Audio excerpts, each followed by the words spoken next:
The year was 1882, and the wind across the Dakota plains was a living thing. It had a voice that mourned in the eaves of the small cabin and hands that clawed at the sod roof. For Eleanor Vance, the wind was just another reminder of the hollowness that had taken up residence inside her, a space carved out by loss a year prior. Grief was not a feeling, it was a geography, a barren landscape she now inhabited alone.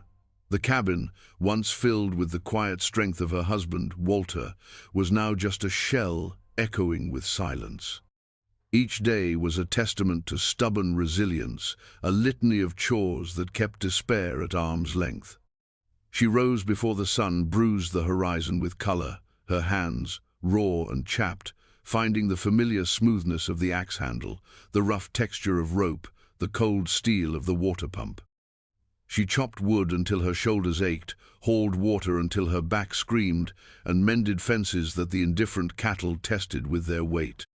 She was a woman whittled down to pure function, her heart encased in a callus as thick as the ones on her palms. The homestead was all that was left of Walter, of the dream they had chased west. It was 160 acres of thankless soil and boundless sky, a place that demanded everything and gave back just enough to ensure the struggle could continue tomorrow.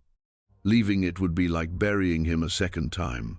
So she stayed, a solitary figure against the vast, unforgiving canvas of the prairie, her existence a quiet act of defiance against the sensible advice of others. A trip to the settlement of Blackwood Forks for supplies was a necessary torment. It was a journey of 10 miles that felt like 1,000, each one measured in the pitying glances and hushed whispers of the townsfolk. They saw a woman unmoored, a problem to be solved. Mr. Harris, the mercantile owner, would press dried goods on her with a sad shake of his head, his kindness a suffocating blanket. The other women, gathered like crows in their dark dresses, would watch her from behind their curtains, their judgment a palpable force. They thought her mad for staying out there alone, an affront to the proper order of things. A widow was meant to fold, to retreat into the protection of family or a new husband, not stand her ground on a failing piece of land. Sheriff Callahan was the worst of them. A man whose authority was puffed up by the tin star on his chest, he saw Eleanor not as a grieving woman, but as an unclaimed asset. A woman's got no business running a place like that on her own, Eleanor. He'd said on her last visit, his voice slick with false concern. That land needs a man's hand. You ought to sell up. Or find a husband to manage things. His eyes had lingered on her in a way that made her skin crawl. An appraisal that had nothing to do with her well-being and everything to do with his own ambition. She had given him a look of cold dismissal and turned away, the sheriff's pride stinging in the air behind her. She had returned to the homestead with her meager supplies and a renewed sense of isolation. The world had shrunk to the boundaries of her property line. Inside that border was a life of hard labor and quiet sorrow. Outside was a world that no longer had a place for her. She had accepted this. She had given up on anything more than survival, on the very notion of connection, of a future that held anything other than the turning of the seasons and the slow erosion of her own spirit. Love was a ghost that haunted the rooms of her memory, a language she no longer believed she would ever speak again. The silence was her companion, the wind her only confidant. It was enough. It had to be. Then came the day the silence was broken.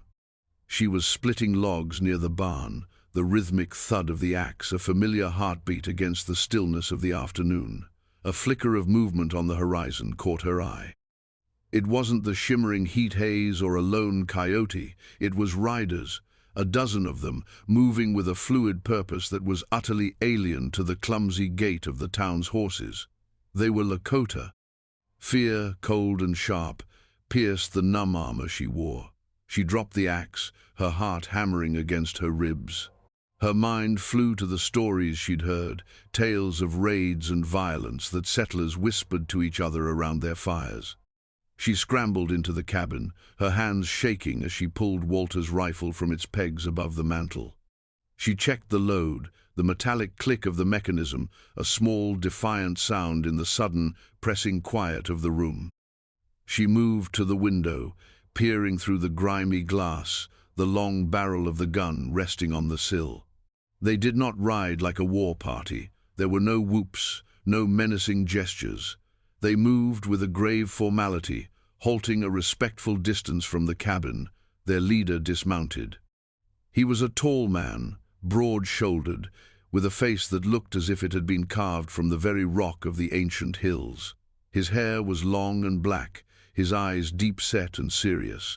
He wore buckskin leggings and a shirt adorned with intricate quillwork, and he carried himself with an authority that needed no badge to announce it. Eleanor's finger tightened on the trigger. Her breath was a stone in her chest. The man took a few steps forward, his hands open and empty at his sides to show he meant no harm. He stopped, his gaze fixed on the cabin, on the unseen woman he knew was watching him. He did not speak. Instead, he made a gesture to the men behind him. Two of them came forward, leading 4 strong, beautiful horses, their coats gleaming in the sun. They also carried heavy bundles wrapped in hide-thick winter furs, beaver and fox, their value immense. With a quiet command from their leader, the men laid the bundles on the ground before her porch steps. They tied the horses' leads to her fence rail. It was not a raid. It was something else entirely, something she could not comprehend. Then the leader spoke. His voice was a low rumble, like distant thunder. He did not speak English. Another, younger man stepped forward and translated, his own English halting but clear. "This is Chaitan, chief of this band of the Lakota," the translator said, his eyes on the ground. "He has watched you. He sees your strength. You work this land alone. You do not run." Eleanor remained frozen, her mind struggling to make sense of the scene. Watched her? The thought sent a chill down her spine. Chaitan spoke again, his gaze unwavering. The translator listened, then looked towards the cabin door. "He says his own wife walked the spirit road 2 winters ago. His daughter, Istas, needs a mother. His people need a safe place for the winter, a place the soldiers will not bother them. This land is yours by the white man's paper. It is a protection." Eleanor's blood ran cold. She finally understood. It was a proposal, a business transaction so audacious, so utterly unthinkable that it stole the breath from her lungs. "He offers this dowry," the translator continued, gesturing to the magnificent horses and the rich pile of furs. "A bride price. He will marry you himself. He will protect you and this home. His warriors will be your warriors. In return, his people will camp in the sheltered valley by the creek until the spring grass is high." The rifle felt impossibly heavy in her hands. Marry her, a stranger, a chief? The world seemed to tilt on its axis. It was an insult. A violation of every custom she knew, a desecration of Walter's memory. Her life, her home, her very person, being bartered for like livestock.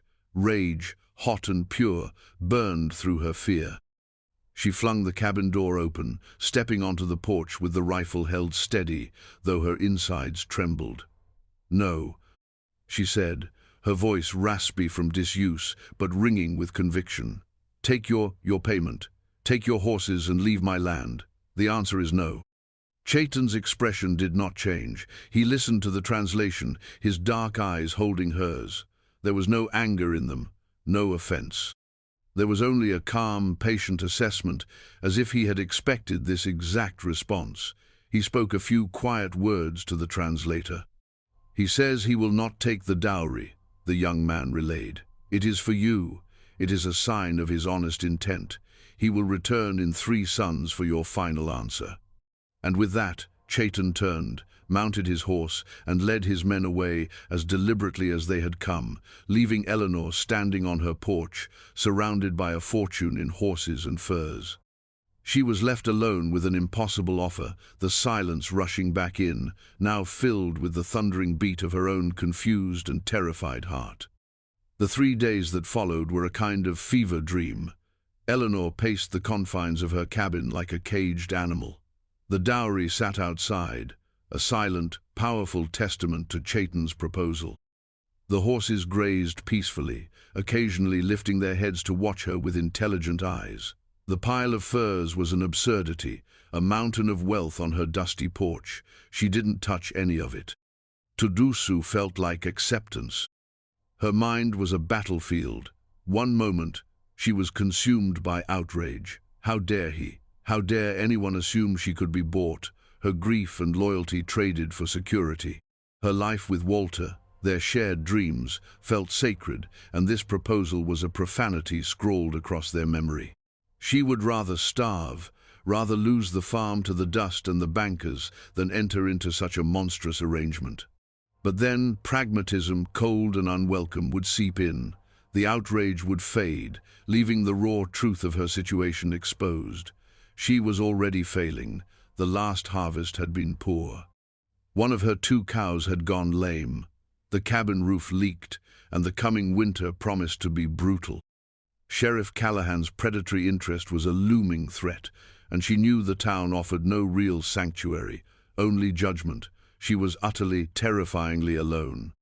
Chaitan's offer, as insulting as it was also a lifeline. It was protection, it was survival, it was a shield against Callahan and the hostile world beyond her fence line.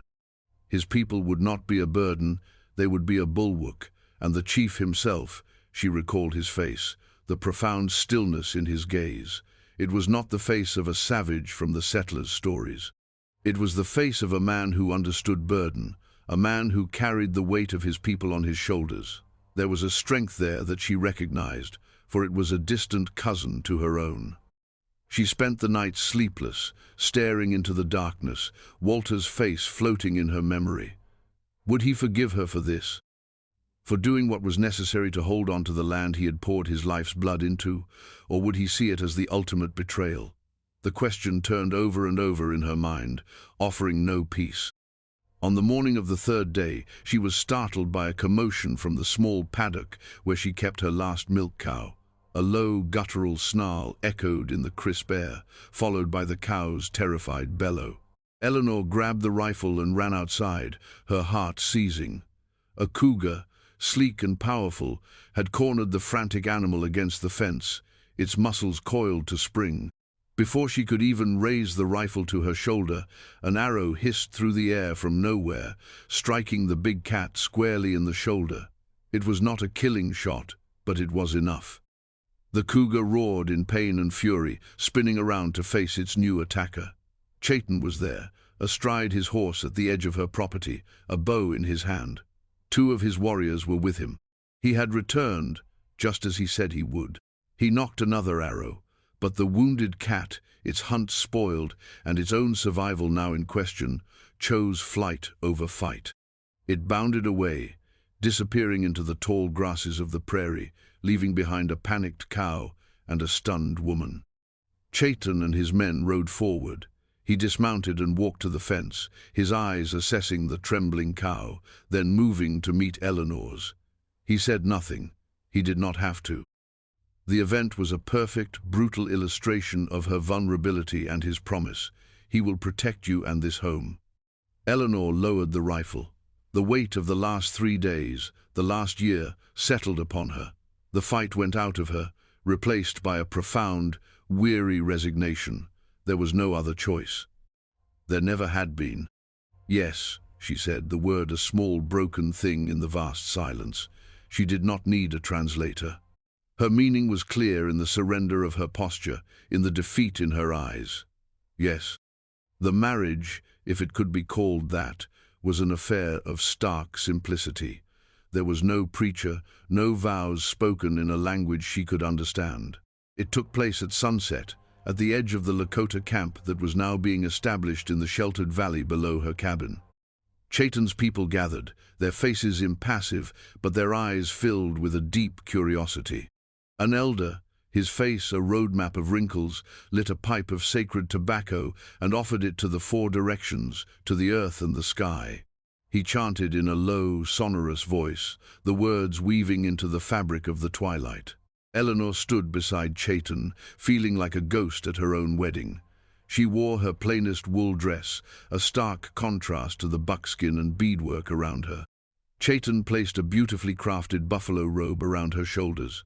It was heavy and warm, and the gesture was one of solemnity, of bestowal. It was a promise of provision and protection. In return, she offered nothing but her presence, her land, her name. She felt a profound sense of unreality, as if she were watching a scene from someone else's life. That night, he moved his bedroll into the cabin. He did not approach her bed in the small loft, but laid his things by the cold hearth, a silent sentinel in the darkness. His presence was overwhelming, filling the small space that had for so long been hers alone. The cabin no longer felt empty, but it did not yet feel safe. It felt occupied. The silence between them was different now. It was not the silence of solitude, but of two strangers bound together by a contract of mutual desperation, sharing a roof but living worlds apart. Days turned into a week, then two. A new routine began to form, a fragile pattern of coexistence. Chaitan was gone for much of the day, overseeing his people's preparations for the winter, hunting and posting scouts, but his presence lingered. The woodpile was always mysteriously larger than when she'd left it. A weak board in the porch was replaced. He was fulfilling his part of the bargain with a quiet, unobtrusive efficiency. His daughter, Istas, was a small, silent shadow in the camp. She was perhaps 7 or 8 years old, with her father's serious eyes and a deep, abiding grief of her own. She watched Eleanor with a mixture of fear and suspicion. To the child, Eleanor was the alien, the strange white woman who now wore the buffalo robe that had likely belonged to her own mother. Eleanor found her heart aching for the girl. She knew what it was to be motherless, to feel the world tilt and change forever. One cold afternoon, she saw Istas shivering at the edge of the camp, her dress thin and torn at the sleeve. Acting on an impulse she didn't fully understand, Eleanor went back into the cabin, took out her sewing kit and a small square of warm flannel from an old shirt of Walter's. She walked down to the camp, her heart pounding with uncertainty. She knelt before the wary child, offering the scrap of cloth and the needle. Istas flinched, her eyes wide. Eleanor said nothing, but simply took the torn sleeve and began to stitch a neat, strong patch over the hole. Her movements were calm and sure. When she was finished, she smoothed the fabric and looked at the little girl, offering a small, tentative smile. Istas stared at the patch, her small fingers tracing the line of stitches. Then she looked up at Eleanor, and for the first time, the suspicion in her eyes was tempered with a flicker of something else. A hesitant curiosity. It was not acceptance, not yet, but it was a beginning, a single thread stitched in the vast fabric of their separation. Chaitan saw the exchange from a distance. When he returned to the cabin that evening, he found a bowl of hot stew waiting for him on the small table. It was the first meal she had ever prepared for him. He sat and ate in silence, but when he was done, he met her gaze across the room and gave a slow, deliberate nod. It was a wordless acknowledgement. A thank you, not just for the food, but for the mended sleeve, for the small act of kindness toward his child. A tiny crack had appeared in the wall of silence between them. As the first snows began to fall, blanketing the prairie in a pristine sheet of white, the fragile truce in the cabin slowly, imperceptibly, began to transform into something more. The shared space became less of a territory to be defended and more of a shelter to be shared. The silence, once heavy with suspicion, now often held a companionable weight. They learned the rhythm of each other's presence. Eleanor learned that Chaitan rose before dawn to pray to the morning star. He learned that she could not sleep during thunderstorms and would sit by the window, watching the sky. Their conversations were still sparse, built of necessity. The snow is deep to the north, he would say, and she would understand he had been scouting. The flour is low, she would state, and he would nod, understanding a trip to the mercantile would soon be unavoidable, a prospect they both dreaded. But within these simple exchanges, a deeper understanding grew. They were two capable people, each respecting the other's competence. He saw the strength it took for her to manage the homestead alone. She saw the immense burden of leadership he carried, the welfare of 50 souls resting on his decisions. One evening, the main beam in the barn, weakened by rot and the weight of the snow, finally splintered with a terrifying crack. They worked together for 2 days to fix it. He, with his raw strength and knowledge of leverage, and she, with a surprising familiarity with carpentry learned from Walter. They did not need words. A gesture from him indicated where to hold the brace. A pointed finger from her showed him the straightest replacement timber. In the shared labor, in the sweat and sawdust, a partnership was forged. They were no longer just a chief and a widow occupying the same space. They were 2 people shoring up a roof against the storm, together. The unavoidable trip to Blackwood Forks finally came. Chayton insisted on accompanying her. "It is not safe for you," he stated, and it was not a suggestion. They rode in the wagon, Chayton sitting beside her, a stoic, silent presence that drew stares before they even reached the town's main street. The reaction was instantaneous and venomous. As they pulled up to the Mercantile, doors closed. Windows were suddenly filled with pale, staring faces. The air grew thick with a hostility that was far more menacing than the winter cold. Mr. Harris, who had once been so full of suffocating pity, stood in his doorway, his arms crossed, his face a mask of disapproval. He served her, but his movements were stiff, his words clipped. He refused to look at Chayton. The true confrontation came, as Eleanor had known it would, in the form of Sheriff Callahan. He strode toward them as they were loading their supplies, flanked by a posse of 6 grim-faced townsmen, all of them armed. They moved with the self-righteous swagger of men convinced of their own moral superiority. "Eleanor," Callahan boomed, stopping before the wagon. He ignored Chayton completely, as if he were nothing more than a stray dog. "We heard the stories, but I didn't want to believe them. We've come to take you home. You don't have to stay with them." The word "them" was thick with disgust. Eleanor felt a surge of ice-cold fury. These men, who had offered her nothing but judgment and unwanted advances, now presumed to rescue her. They saw her as a victim, a witless woman who had fallen into the hands of savages. They did not see the man beside her who had repaired her barn, who had protected her livestock, whose daughter was slowly beginning to trust her. They did not see the man who had treated her with more respect and honor than anyone in this town. "I am home, Sheriff," Eleanor said, her voice steady and clear, cutting through the frigid air. Callahan's face hardened.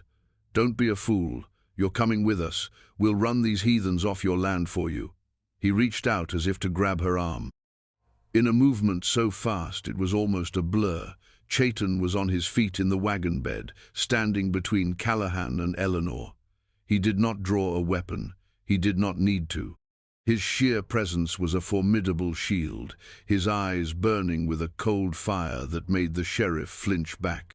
From the edges of the street, Chayton's warriors, who had followed them into town unseen, now materialized from the alleyways, their faces grim, their hands resting on their knives and bows. The odds had shifted dramatically. But this was her fight, her decision. This was the moment where she chose her future. She stepped down from the wagon, deliberately moving to stand beside Chayton, placing her hand on his arm. It was the first time she had ever touched him voluntarily. The contact sent a jolt through both of them. It was an anchor, a declaration. "This man," she announced, her voice ringing with a strength she didn't know she possessed, "is Chayton, my husband." The word felt foreign and yet profoundly right on her tongue. "This is his home now, as it is mine.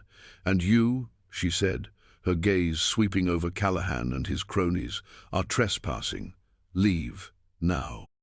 For a long moment, the world held its breath. It was a standoff of 2 worlds, 2 sets of laws, 2 futures for the woman standing in the middle. Callahan looked from Eleanor's resolute face to Chayton's unyielding stare, and then to the silent warriors who were ready to die for their chief. He saw he had miscalculated. He had expected a frightened, grateful widow, not a queen defending her consort and her castle. His bluster crumbled, replaced by a sullen, impotent rage. "You've made your bed, Eleanor," he spat, his voice dripping with venom. "Don't come crying to us when you have to lie in it." He turned and stomped away, his posse trailing behind him like chastened dogs. The townsfolk melted away from their windows, the show over. Eleanor and Chayton were left standing alone in the street, the victory hanging in the air between them, as real and solid as the ground beneath their feet. They had faced the world together, and they had won. The ride back to the homestead was silent, but it was a silence of a completely different quality. The space between them was no longer an empty chasm but a shared territory, consecrated by the battle they had just won. The tension had not been broken. It had been reforged into something new, something strong and resilient, like tempered steel. When they reached the cabin, the sun was setting, painting the snow-covered landscape in hues of rose and gold. That night, after Istus was asleep in her small cot near the fire, the quiet in the cabin was different again. It was charged with unspoken things, with the residue of the day's events. Eleanor found she could not settle. She stood by the window, watching the stars prick the vast, dark velvet of the sky. "Walter would have liked you," she said softly, not turning around. The words came out of their own accord, a truth that had just bloomed in her heart. He respected quiet strength. He would have understood. It was the first time she had spoken his name to Chayton. It was an offering, a key to the most locked room in her soul. Chayton came to stand beside her, his presence a warm, solid reality in the dim light. He did not look at her, but out at the same starry expanse. "My wife," he began, his voice low and rough with memory, "was named Anpei too. It means radiant day. She was afraid of thunderstorms too." It was his own offering, a piece of his past, of his own grief, laid bare in the quiet of the cabin. In that moment, they were no longer a white widow and a Lakota chief bound by a contract. They were simply a man and a woman, two souls who had known profound loss, who had each navigated the lonely wilderness of grief, and who had, against all odds, found a fellow traveler in the darkness. Eleanor finally turned to look at him. She saw not just the stoic leader or the fierce protector, but the man who mourned a lost love, the father who worried for his child, the person who had seen the strength in her when she could only see her own weakness. A wave of emotion, so powerful it almost buckled her knees, washed over her gratitude, respect, and something warmer, something deeper, something she had thought was buried forever with Walter. She raised her hand and gently touched his cheek. His skin was warm beneath her calloused fingers. It was not a gesture of passion, but of profound, elemental connection, a recognition. He closed his eyes for a brief second, leaning into her touch. The last wall between them crumbled into dust. Spring arrived, not with a sudden burst, but in a slow, gentle thaw. The iron grip of winter loosened, the snow receding to reveal the damp, dark earth, pregnant with the promise of new life. The air grew soft, carrying the scent of wet soil and budding cottonwoods. In the valley, Chayton's people began preparing for their return to the open plains, their winter of sanctuary at its end. But something fundamental had shifted. The arrangement, born of necessity and desperation, had bloomed into something that resembled a real family. Eleanor was no longer just the white woman who owned the land. She was Chayton Wee, Chayton's wife, a title spoken with respect. She spent her afternoons with the women, learning to work with quills and beads, her clumsy fingers slowly gaining skill. In return, she taught Istus and two other children their English letters, their laughter filling the cabin that had once been so silent. Istus now followed her everywhere, a devoted and cheerful companion, her earlier grief softened by the balm of a new, unexpected maternal love. The homestead thrived under their joint care. Chayton's men had helped clear a new field for planting, and the barn stood strong and secure. Chayton and Eleanor worked side by side, their movements falling into an easy, unspoken rhythm. They were partners in every sense of the word. The quiet respect had deepened into a tender affection, expressed not in grand declarations, but in small, everyday gestures, the way he would place a hand on the small of her back to guide her over rough ground, the way she would save him the last piece of cornbread, still warm from the oven. One evening, as the last rays of sun gilded the prairie, they stood on the porch, looking out over the land. It was no longer just her land or a temporary refuge for his people. It was theirs. A new kind of home, built on the foundations of two different worlds, cemented by mutual respect and a love that had grown as quietly and persistently as the prairie grass. "My people will leave in 2 days," Chaitan said, his voice calm. A pang of sadness and fear struck Eleanor. She had grown accustomed to the life of the camp, the sounds, the community. "And you?" she asked, her voice barely a whisper, afraid of the answer. He turned to face her, taking her hands in his. His hands were large and strong, and they held hers with a gentle certainty. A chief must lead his people, but a husband must stay with his wife. He paused, his dark eyes searching hers. "Istas and I will remain here. This is our home now, if you will have us." Relief and a fierce, bright joy washed through her. She had not realized until that moment how terrified she was of being left alone again. The solitude she had once clung to as a shield now seemed like an unbearable punishment. "Yes," she breathed, her heart full. "Yes, of course I will have you." He smiled, a rare, genuine smile that transformed his serious face, and he drew her into his arms. She rested her head against his chest, listening to the steady, strong beat of his heart. The wind picked up, but it no longer sounded like a mournful cry. It whispered through the new leaves on the trees, carrying not a song of loss, but a promise of a future she had never dared to imagine, one that was richer and more beautiful than the dream she thought she had lost forever. She was not just a widow who had survived. She was a woman who had, against all odds, learned to live and love again. And she was home.